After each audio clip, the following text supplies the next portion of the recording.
आज नीरा या ठिकाणी आपण स्थल पाणी करण्यासाठी सर्व लोक जमा झालेलो आहोत. या भागापासून 22 जानेवारीला रेस निघणार आहे. सुमारे 12:30 वाजता सासवडपासून सुरुवात होतील तर इकडे 1:30 वाजेपर्यंत पोहोचण्याची शक्यता आहे. याच्याबद्दलचे रस्त्याबद्दलची सर्व जी तयारी आहे ते पूर्ण करण्यात आलेली आहे. आता प्रत्येक गावामध्ये प्रत्येक भागामध्ये जाऊन आम्ही बैठका घेतो जेणेकरून लोकांना याची माहिती मिळाली पाहिजे, ते याच्यामध्ये सहभागी झाले पाहिजे.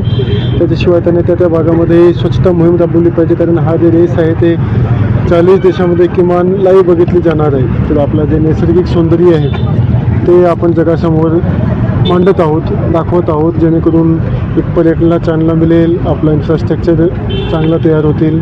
याच्याशिवाय एक नवीन खेळ आपल्या देशामध्ये निर्माण होतील, ज्याच्याद्वारे ऑलिम्पिक्समध्ये आपले मेडलसुद्धा जास्त वाढेल. आता तर या पद्धतीने संपूर्ण नियोजन आहे. सर्व विभागाने चांगली तयारी केलेली आहे. PWDने छान काम केलं आहे. या ठिकाणी रस्त्याबद्दल सर्व लोक आता कौतुक करत आहेत. ज्याच्या भागामध्ये आज आमचा शेवटचा टप्पा आहे तर सर्व ठिकाणी खूप कौतुक आहे लोकांनी गुणवत्ताबद्दलच्या.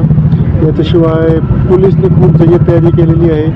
आता जिल्हा परिषद प्रशासन जे आहे, नगर परिषद प्रशासन जे आहे, स्वच्छताबद्दल कमर कसून काम करण्यामध्ये कटिबद्ध आहेत. चांगला नियोजन या पद्धतीने